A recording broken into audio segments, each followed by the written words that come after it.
Erik Ten Hag has held his news conference in the past hour, and Melissa Reddy was there for us. Afternoon, Melissa. We're still waiting for confirmation of the Manuel Ugarte deal.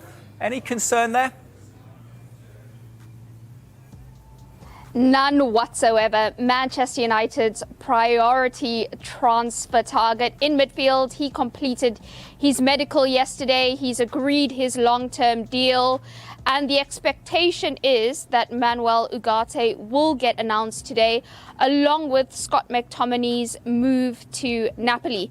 Now, if you think about this transfer saga and the window in itself, United have needed one out to get one in. So it does stand to reason that both of those deals need to be fully finalized before they can confirm either. Now, Erik Ten Hag's been speaking about both players, and he's given us a lot of detail. He explained the reasoning behind going for Ugarte, the fact that the club have had 3 number 10s but only 1 holding midfielder. They needed depth in that position, so it makes sense. He also told us he had mixed emotions when he saw that clip of McTominay being so warmly welcomed by Napoli fans at the airport in Naples yesterday, because he actually didn't want to lose him. He would prefer to still have McTominay around because he is so representative of Manchester United and he was so important for the team. So Ten Hag told us himself not to worry because he is expecting both deals to be confirmed before the deadline. We've been waiting for news on Scott McTominay and Manuel Ugarte for a couple of days now. I know there's not been any official announcement, but can you update anything yet? It looks like you know everything. So, yeah. So Simon, I can't tell you more than you already know, and so it's not completed yet. But the deadline closes at 11 o'clock, so presumably you expect it to be completed. Yes, we expect it, but I can't confirm it by now. Ten Hag expecting McTominay's exit to be confirmed, but what about Jadon Sancho? When he was asked about him, he said, he's part of our squad, we're happy with him, we need depth, we need options. When pressed a little further and asked if he expected Sancho to stay beyond the deadline of the transfer window, he said that's as far as he knows, yes. However, we do know Chelsea are pushing very hard to try and get a deal done for Sancho, ideally permanently, but potentially on a loan basis, given time is running out. Juventus, they were interested, but they withdrew from the running for him because they know Chelsea is his preference. Could things still switch there? It would take a lot for that to happen. But I think ultimately what Ten Hag was trying to do was preparing for the scenario where if Sancho does stay, showing that United won't be too perturbed by that. But Chelsea pushing very hard. They've got a lot of conundrums to solve, needing to get players like Raheem Sterling and Ben Chilwell out before they can try and get Sancho in. OK, Melissa, thank you very much for now. Talks between Chelsea and Arsenal, I'm told, are advancing. Real progress has been made. Background to this, of course, is 2 weeks ago, Enzo Maresca told Raheem Sterling that he didn't have a future here at Chelsea. And basically what happened is that there was an agreement that Chelsea would try and find another club for him. And once they found another club for him, once they found some options, they would put those options in front of him and he would decide whether he wanted to leave or not. Now, straight away, 2 weeks ago, when this all happened, I told you that Raheem Sterling was not just motivated by money. That is why he was not going to move to Saudi Arabia. He was not interested in a move to the SPL. If he is to leave Chelsea, it would be for sporting reasons. And over the past couple of days, we've been talking about the fact that Arsenal is an attractive destination for him. I think Arsenal are seen as a model club, a club who are challenging for titles, a club who are in the Champions League. And also, really important this, Raheem Sterling's family are settled in London, so moving to another London club would make sense for him. So I think now the proposal, the option has been put in front of Raheem Sterling, and it is one that he is seriously considering. I've just had a message just in the last few minutes saying that the talks are advancing and real progress is being made. I also spoke to somebody on the other end of the deal who told me that they now felt that Raheem Sterling was going to make this move away from Chelsea this evening. I think from the player's point of view, he's still 29. He still has a lot to offer the game. OK, he hasn't had a great couple of seasons since the World Cup in Qatar, but I think he wants to get back to his best. He wants to play at the highest level again. And I think his ultimate ambition is to win some more trophies and also to get his space back, his place back in the England squad. Right, hang on to your seats here. Right, and it inevitably involves Chelsea. Right, here we go. Edging closer to an agreement with Manchester United, we're hearing, over the signing of Jadon Sancho. There has been further talks. Permanent and loan options still on the table. Ideally, what we understand is Chelsea need to offload players. Raheem Sterling, as we mentioned a little while ago, one of a number of players being offered to clubs, while United remain open to the idea of Sterling joining. They're not actively pursuing it. Their focus is on Sancho. They don't need to replace him, we understand, if he was to leave. Che is still with us, and we were just very briefly running through the options of players that Chelsea have who could play in the same position as Jadon Sancho. And it is frightening. If you start with Neto, go to Nkunku, Palmer can play out in those wide positions that Jadon Sancho would like to adopt. Madueke, where do you put Joao Felix in there? Mudryk in there as well. So why on earth... the talent Jadon Sancho has got is not in doubt, but why on earth would you want to add Sancho to an already clustered squad in those positions?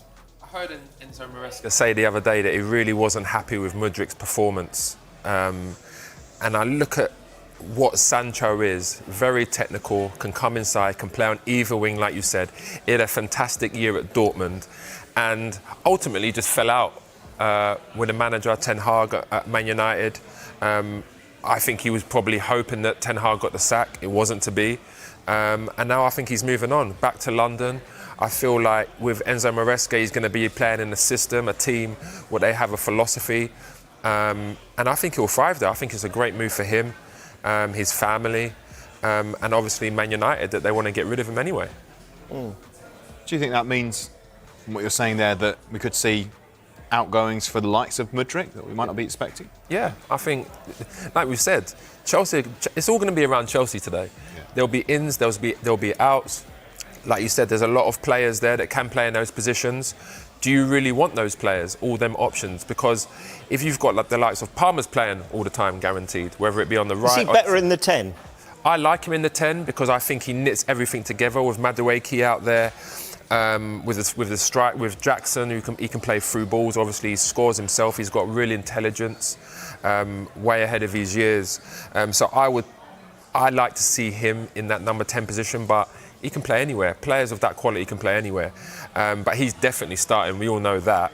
And then Madueke, he started playing really well now. Direct, can come inside, can go outside. He's doing really well. Mudryk hasn't done well since he's gone there. You've seen a few flashes in the pan, but nothing much what you would expect of him when he came with that, huge price tag.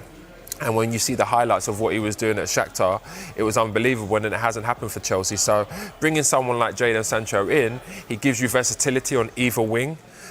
He's got Neto that you've just paid a lot of money for. I love Neto. And Nkunku. Again, Nkunku hasn't really, obviously he was injured, so you give him the benefit of that. When you're out for so long, it takes a long time to get back into the rhythm of things. So I'm not ready to make an assumption on if he's a good signing or not. But Neto, he always causes problems. He done it in the Euros. He was coming off the bench and he was creating goals. At Wolves, he was fantastic, very direct, can score goals. I look at Sancho, though, and I think it's a little bit different. I think he can play on either wing, and that will give him the versatility to put Cole Palmer in the 10 position. If Madueke's not playing, then Sancho can go on the right side, the left side as well.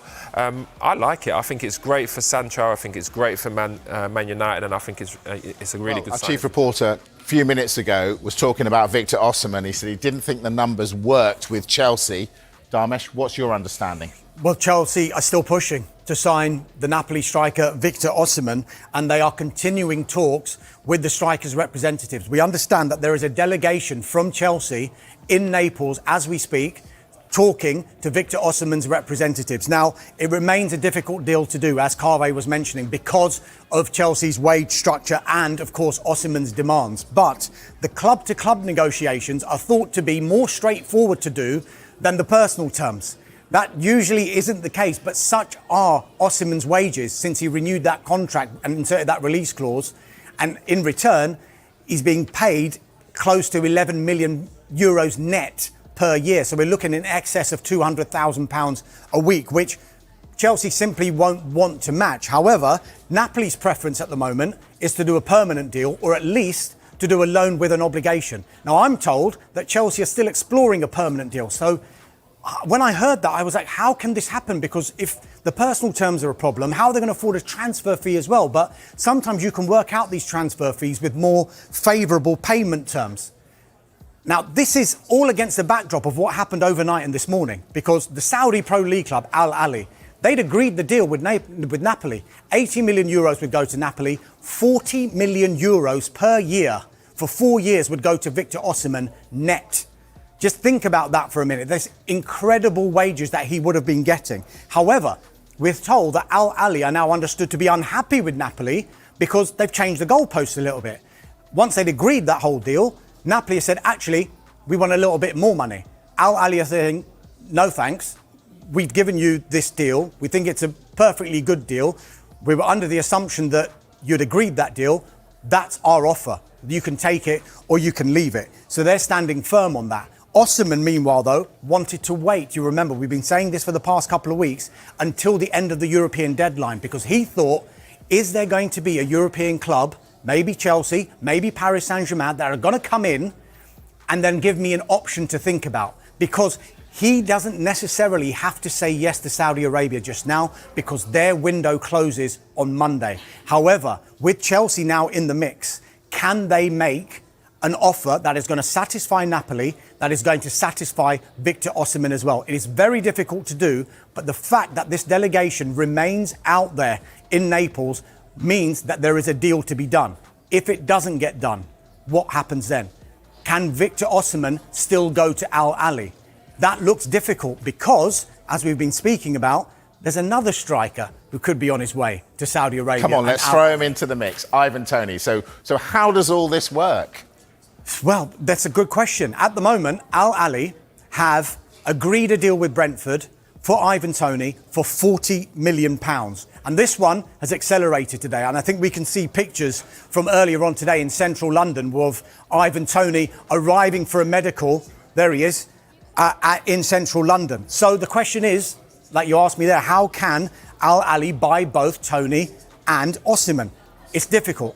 It's not only the cost, but also Al Ahly don't have two foreign spots in their squad. So to do the deals, they would have to really rejig their squad. Maybe sell one or two of their foreign players that are currently there to be able to accommodate two players. But two players are going to cost money and on those wages as well. That's what makes me think when they went in for Osimhen, they knew that Osimhen's agent has been very public on this week saying, show him a bit of respect and let's have a bit of balance here. He is not a player that can be shipped far away so that Napoli can buy anyone that they want. This is a player who's 8th in the Ballon d'Or rankings. This is a player who can still perform in European football. Hence why we were thinking his preference might be to play for one of European football's top 5 leagues.